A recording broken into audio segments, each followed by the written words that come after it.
мэдээ сувг боловсрол соёл шинжилгээ ухаан спорт ямтай хамтран бэлтгэж байгаа шинжлэх ухаанч монголчууд сурал нэвтрүүлгийн энэ удаагийн дугаартаа бид одоо палеонтологи, геологийн хүрээлэнгийн эрдэмтдийн одоо эрдэм шинжилгээний ажил болон судалгаа зам одоо сүүлийн үед хэрэгжүүлж байгаа төсөл хөтөлбөрүүдийн талаар одоо хүргэх гэж байна.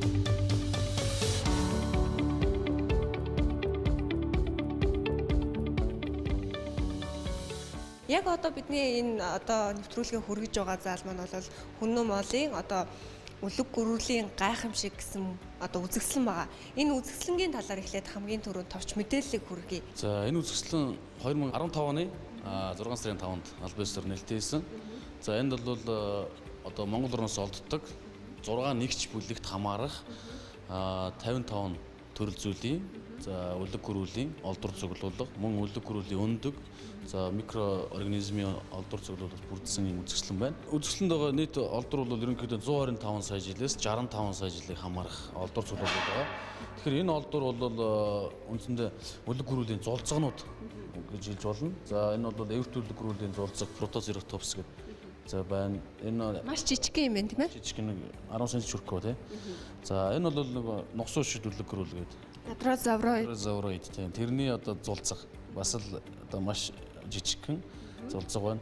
За энэ бол одоо Монголоос өндгөн байна тийм ээ. Тий. Одоо энэ өндгөн дотор хадгалагдж үлдсэн одоо эмброй гэдэг хэлэх юм тий. Үр хөврөл одоо байгаа.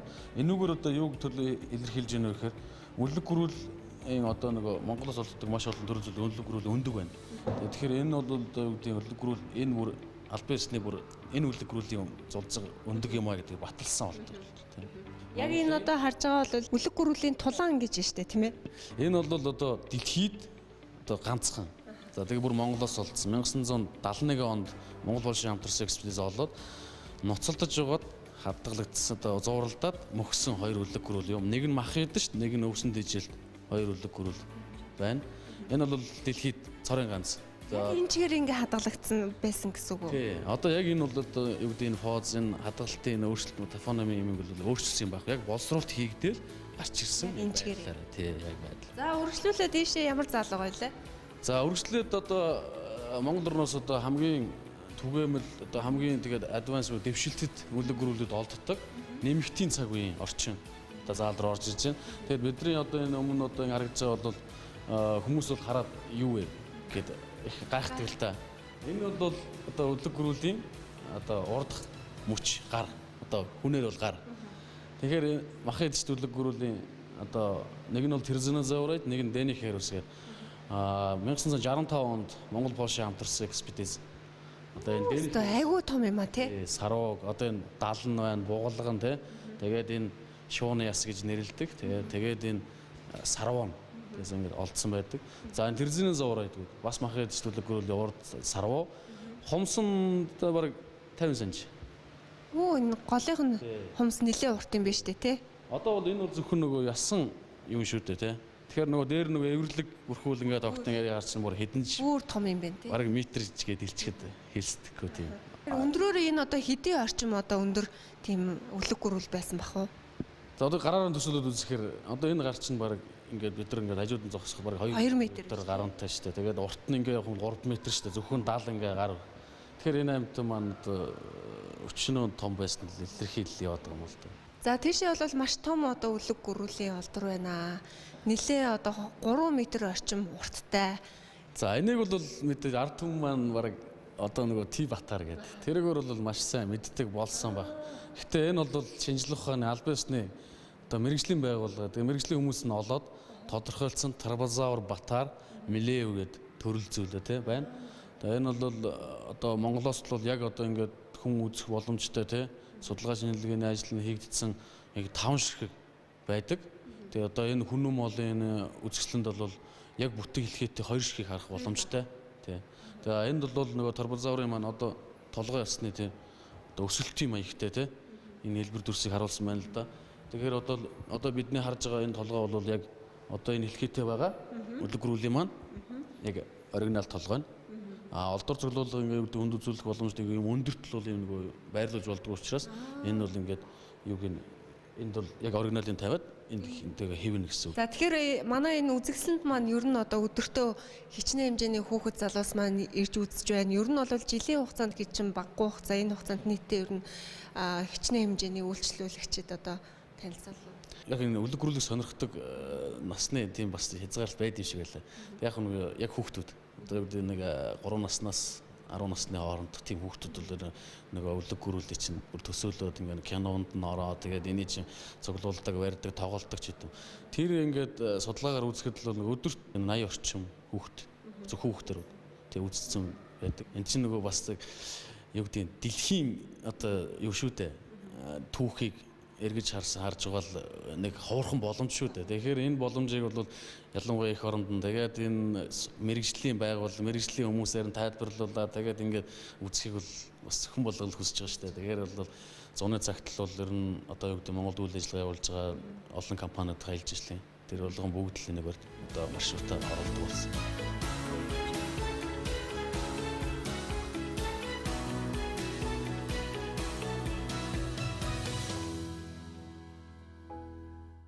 Яг одоо бидний өмнө байгаа энэ одоо ургамлын үзэсгэлэн маань ямар онцлогтой ач холбогдолтой юм бэ? Ер нь бүх үеийн ургамлын үлдэгдэл бол 3 янзаар хадгалагдаж үлддэг. Үлдэж өнөөг хүртэл одоо бидэнд хүрдэг байханд хамгийн нэгдүгээрт бол бидний сайн мэддэг чулууцсан мод байдаг тийм ээ. Чулууцсан мод буюу одоо энэ чулууцсан борхоцоо байна, чулууцсан үр байна. Одоо чулууцлтын нэг хэлбэр нэг нь тийм. Хоёрдугаарх нь болохоор ингээд чулуулагт хэвд ардсаа үлдээдэг. Үлдээж үлдэг. Энэ нь бол одоо энэ дээр ингээд хадгалтай үлдсэн байна. Чулууг хаглахаар завцраас нь хэвд ардсан гарч ирэх нь шүү дээ.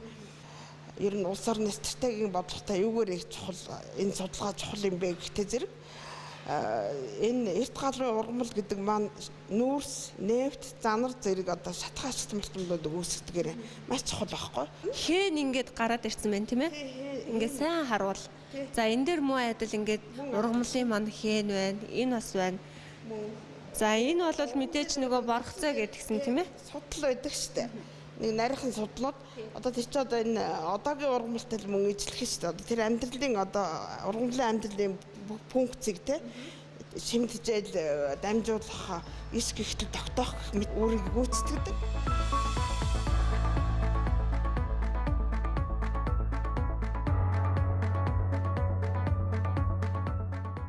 Дэлхийн түүхийг нийгмийн түүхээр нь олон нийт илүүтэй мэддэг. Хүн хэрхэн аж турж нийгмийн байгууламж, газар орон хэрхэн бий болсон гэдэл. Харин бидний оршин байгаа ертөнц хэрхэн үүссэн, байгалийн түүхийг тэр бүр нарийн мэддэггүй. Үүнийг судалдаг шинжлэх ухаан бол палеонтолог. Манай улсын хувьд палеонтологийн судалгааны ололт амжилтаараа дэлхийд эхний 3-т бичигдэж байна. Үүний учир нь Монгол улс палеонтологийн олдвор ихээр болдог голлох цэгүүдийн нэг юм. Үүнд үлэг гөрүүлийн судалгаа голлох байр эзэлдэгч, ургамлын болоод харьцангуй шин тооцогддог бактерийн судалгааг хүртэл монголчууд олон улсад өрсөлдөөц хэмжээнд хийж байна. Манай шинжлэх ухааны академийн палеонтологийн урээлэнд палеонтологийн бараг бүхэл чиглэлээр судалгаа шинжилгээ хийж байгаа. Бүр нарийн ярих юм бол одоо бүр бактерийн палеонтолог гэдэг одоо шинэ чиглэл байгаа.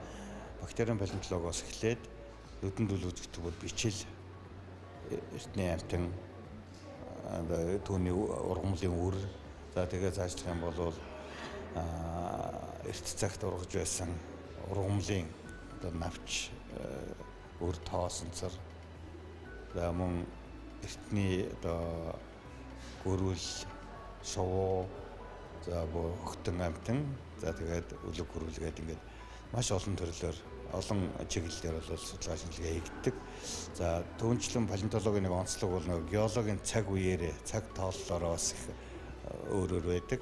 Өөрөлдөх юм бол урд Кембрийн одоогоос 600 гаруй сая жилдээс урагших тэр одоо Монгол нутгаас олдсон эртний амьд битийн уул мөрөөс эхлээд за тэгэл одоо үлэг гөрүүлийн хөгжлийн үе, дараа нь хөхтөн амтны хөгжлийн үе, за бүр цаашлах юм бол ер нь бол хүний үүсэл хүртэлх цаг үеийн одоо тийм судалгааг бол хийдэг тийм шинжлэх ухаан байна.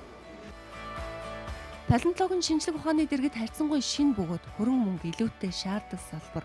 Гэсэн хэдий ч манай улс палеонтологийн судалгааны чиглэл бүрт бусад орнтой өрсөлдөгчийн зэндаанд судалгаагаа явуулж байгааг нэвтрүүлгээрээ онцлох нь зүйтэй юм. Ер нь бол үлэг өрүүлийн судалгаа бол харьцангуй шинжлэх ухааны салбаруудаас хожуу бий болсон судалгаа гэж үздэг. Өөрөөр хэлбэл Англид 1840 онд Английн анатомч Ричард Овен гэдэг хүн анх одоо динозавр гэдэг нэрийг одоо шинжлэх ухаанд оруулж ирсэн тэр цагаас тоологддог. За тэгээд яг гоо ерөнхийдөө тухайн үед олбор цуглуулга нь цөөхөн байсан. Ер нь хуруу дарам хэдхэн олбор дээр л яригддаг байсан. Одоо амьдарч байгаа амьтных биш гэдгийг нь бол зайлшгүй тэр үед тогтоосон байдаг. Тэгээд хөгжиж явсаар одоо өөрөөр хэлбэл Европчууд шин ТV-г нээгээд өөрөөр Америк ТV-г хойд Америкийг нээгээд тэр тэнд очиод очсон одоо 1890-ад оноос эхлээд Умард Америкт одоо тийм малтлагын ажил, палеонтологийн судалгааг бол нэлээд сайн хийсэн байдгийг. Тэгээд үзэхээр бол палеонтологийн түүх нь бол Умард Америкийн эртнээс гэж үздэг. Гэтэл Монголд Төв Азид бол ерөөсөө л өнгөрсөн зууны ихээс буюу 1920-ад оноос тоологддог. Нөгөө бидний ярьдаг Rochep Andrews Expedition тэр үеэс эхэлж одоо манай Монголын палеонтологийн одоо суурь тавигдсан гэж үздэг юм. Өдгөө дэлхийн хэмжээнд үлэг гөрүүлийн 500-аад төрөл зүйл тогтоогдсноос 80 орчим нь Монголд олдсон байдаг. Энэ тоо цаашид өсөх нь тодорхой гэдгийг Монголын палеонтологчдын ажлын үр дүн харуулж байна. Тухайлбал манай улс 2015 онд үлэг гөрүүлийн 3 шинэ төрлийг нээж илрүүлсэн юм. Монголын одоо сая 1.5 сая хавтгад 400 км нутагч нь өөрөө байгалийн их өвөрмөц тогтоц тэр тусмаа одоо палеонтологийн шинжлэх ухааны үүднээс ярих юм бол сүүлийн 120 сая жилийн турш их газраараа байсан газар нутаг байна. Тэгэхээр ийм газар нутаг бол бас төдийлөн дэлхий дээр ховор. Тэгэхээр энд их газрын одоо хурд соримтлалд хадгалагддаг үлдсэн энэ эртний амьтан ургамлын олдвор олдох боломж нь их. За дээр нь тэр хадгалагдах нөхцөл гэдэг бол их урт төвхтэй л дээ. Тэгэхээр хадгалагдах нөхцөл нь бүрдсэн орны нэг. За түүнээс гадна тэдгээр олон сая жилийн өмнөх үе давхрах хурд соримтлал нь гадаргуу дээр илэрсэн орн бол одоо Монгол. Тэгээ ийм олон давуу талаас үүдээд Монгол бол палеонтологийн шинжлэх ухааныг хүчтэй хөгжүүлэх орны тоонд зүйсээр ордог юм. Шинжлэх ухааны судалгааны гол үр дүн бол дэлхийд нэр хүндтэй шинжлэх ухааны мэргэжлийн сэтгүүл бүтээлээ хэвлүүлснээр хэмжигддэг. Харин палеонтолог, геологийн хүрээлэн жил дунджаар 40 гаруй өгүүлэл нийтлүүлдэг. Үүнээс харуул манай улсын палеонтологийн салбар дэлхийн палеонтологийн шинжлэх ухаанд эзлэх орон зай хэр том болох нь харагдаж байна. Манай чиглэлийн нэг бас онцлог бол бид бол яг судалгаа шинжилгээгээ хийж байна. Хийхээ хажуугаар энэ олсон олдврууд маань бол дэлхийн эртний шим ертөнцийн судалгааны эталон материал болж хадгалагдах ёстой. За тэр бүгдийг хадгалагдаа зөвхөн судлаач нар нь үзээд байхаас гадна бид нар бол тодорхой нэг зарим сонирхол татах үзэгчдийн жирийн хүмүүсийн сонирхол татах зүйлээр нь бол үзэсгэлэн зохион байгуулах зайлшгүй шаардлагатай байдаг. Өмнө нь бол бид нар 80-аад оноос эхлээд байгалийн түүхэн музей, хуучин төв музейд палеонтологийн хэсгийг бол манай хүрээлэн гэж хариуцж аваад бүх олдвор цуглуулгуудаа шинжилээл, өөрчлөөл ингээд одоо мэдээж чинь тухайн амьтныг нэг янзаар тайлбарладаг байсан бол дараагийн жилийн судалгаагаар тэр чинь жаахан баяжигдаад илүү нарийн болоод ирдэг жишээ. Манай улс эртний амьтан ургамлын ховор цуглуулгыг бүрдүүлсэн цөөн улс орны нэг учраас үүнийгээ дэлхийн нийтэд таниулах нь чухал. Тиймээс Монголын палеонтологчид 1985 оноос эхлэн дэлхийн 20-д орны 80 орчим хотод үзэсгэлэнгээ гаргаад байна. Дэлхийд үлэг гөрүүлийн судлаар Америк нэгдсэн улс тэргүүлдэг. Сүүлийн үед Япон, Өмнөд Солонгос улс энэ салбартаа ихээхэн анхаарлаа хандуулж байгаа юм. Харин бүгд найрамд Хятад улсын хувьд бие даасан байдлаар судалгаа, шинжилгээний ажлаа хийж байна.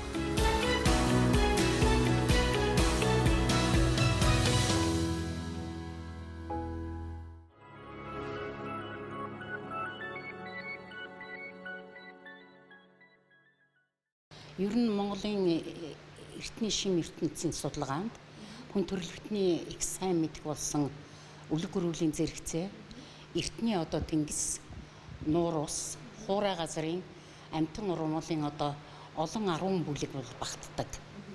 Тэгэхээр миний ярих сэдэв бол энэ олон 10 бүлэг дотор Монголд явагдсан судалгаа энэ бол бүр хамгийн одоо үлэг гөрүүлтэй ижил цаг үед амьдарч байсан нуур усны бичил биетэн хавтаст хавчилбэртэн гэдэг амтны судалгааны одоо үр дүнгийн талаар ярих гэж бодож байна.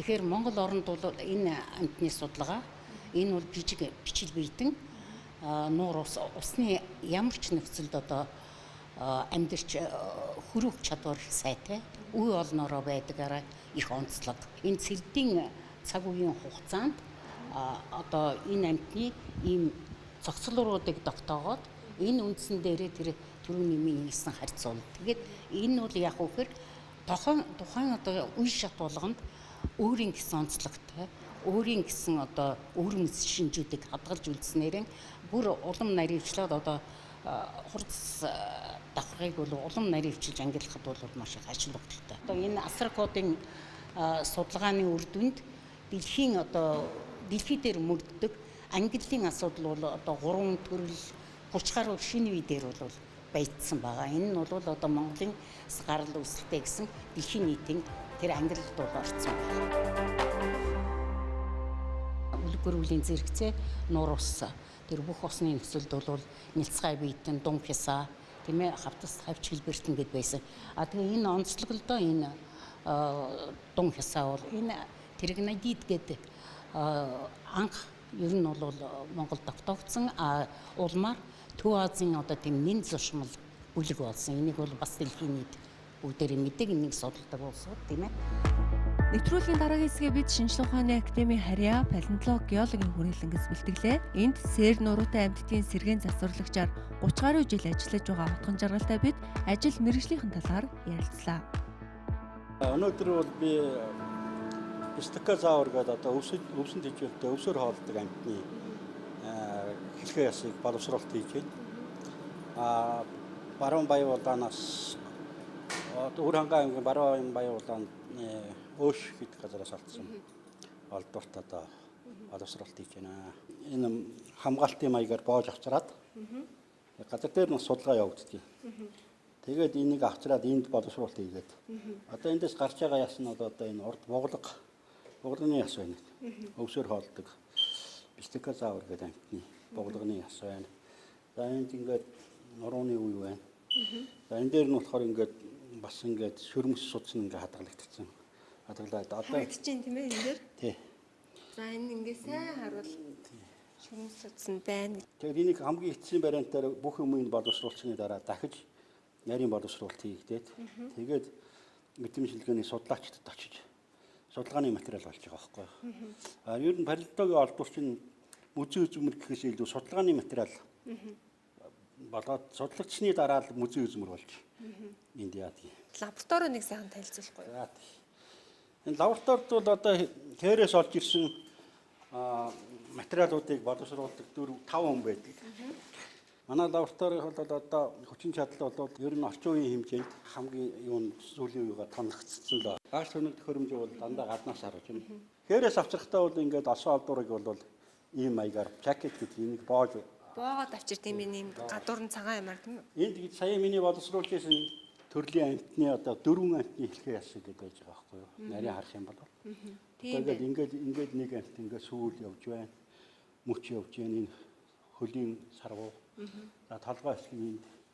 Тэгэхээр энд бол боловсруулалт хийж дуусаагүй зөвхөн ингээд нээгээд топономын судалгаа гэж газар дээр нь хийгддэг одоо энэ дээр хийгддэг. Боловсруулах шатандаа явагдаж байгаа. Энэ юу н хэр том биетэй үл. За одоо нэг том биш ээ энэ бол. Ер нь бол одоо нэг том амьтдын дэргэд бол жижигвчтэй орно. Боловсруулалтын хугацаанд ер нь хэр үргэлжилдэг? Одоо ямар хурцсан хадгалагчнаас энэ одоо ингээ хатуу юм шаварт хадгалагдаж байгаа учраас сая миний тэр үднээс бол энэ баг чулуутсан гэж хэлж болох уу? Тийм чулуутсан байгаа шүү дээ. Одоо элсэн чаврын чулуунд хадгалагдсан байна уу, элсэн чулуунд хадгалагдсан байна уу тэрнээсээ шалтгаалж багжаа сонгоод тэгээ боловсруулалт хийж байгаа.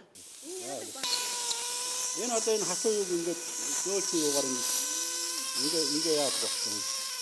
Авах юм уу маягаар. Тэгээд энэ юу гарч байгаа одоо эндээс ингээ яснаа. Энэ хатуу урдснаас нь хадгалсан. Али юмар цахаж яваад энэ нэг яг чиглэг учраас ясаа ийгсэн. Энэ ясаа ийгсэн бол энэ гөр ингээ цогоод ирсэн.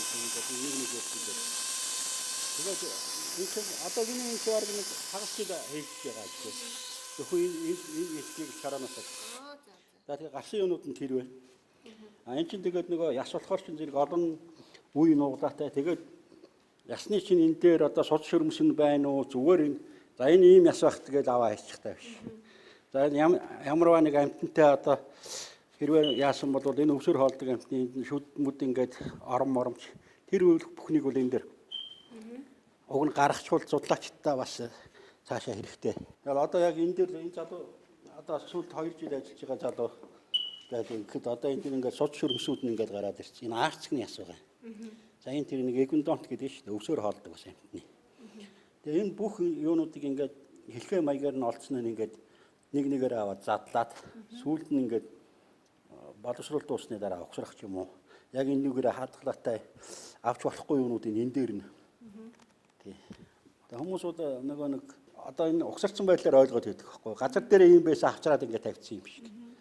Одоо энэ том амтныг бас 3-4 жилийн ажил. Зүгээр одоо судалгаанд бэлтгэдэг. Тэгээд тэрний дараа бас энэ чинь ямар хурдсанд хадгалагчнаас нь шалтгаалаад хугацаа нь за тэрнээс аваад нэг өдөр хийчих тийм ажил биш учраас их цаг зарсан хөдөлмөр гардаг. Яг энэ ажлыг одоо хийхийн хамгийн сайхан зүйл нь танд яг юу юм бэ? Өдөр болго ингээд хин юм ааж байдаг байхгүй. Зүгээр нэг юм барилга болж байгаа бол одоо нэг л юм ингээ хийгээд байдаг.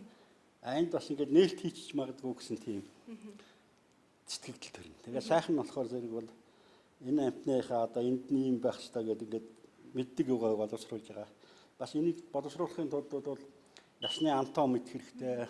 За тэгээд олон талын мэдлэг хэрэгтэй шүү дээ. Одоогийн хорц оронтлол энэ шавар байна уу тэгээд энэ чинь анхан шатны боловсруулалтаас шалтгаалаад дараагийн тэр судалгааны материал одоо ховор юу гэдэг нь бол одоо амтан болго энэ чинь нөгөө цорын ганцлог гэж явагддаг байхгүй юу. Ижил мөртлөөл энэ цорын ганц дахин давтчихгүй нэг. Тийм учраас бол их сонирхолтой.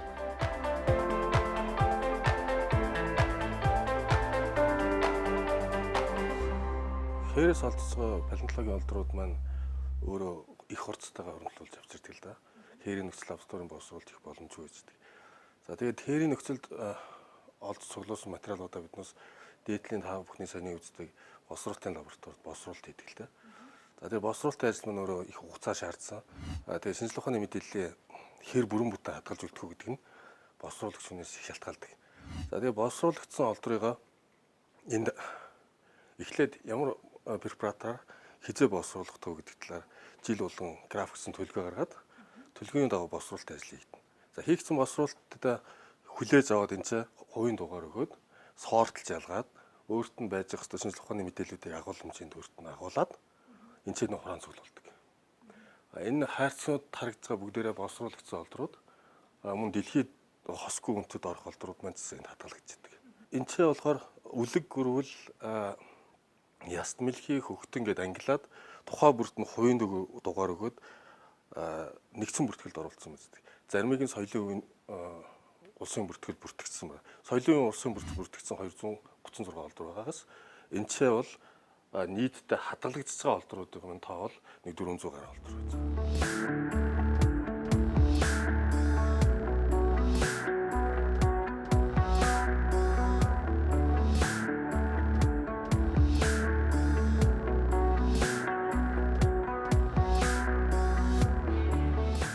Монголын мэдээ суваг боловсрол соёл шинжлэх ухаан, спортын яамтай хамтран бэлтгэж байгаа шинжлэх ухаанч монголчууд нэвтрүүлгийн дараагийн дугаартаа бид шинжлэх ухааны академийн харьяа хил зохиолын хүрээлэнгээс бэлтгэсэн нэвтрүүлгээ хүргэх болно.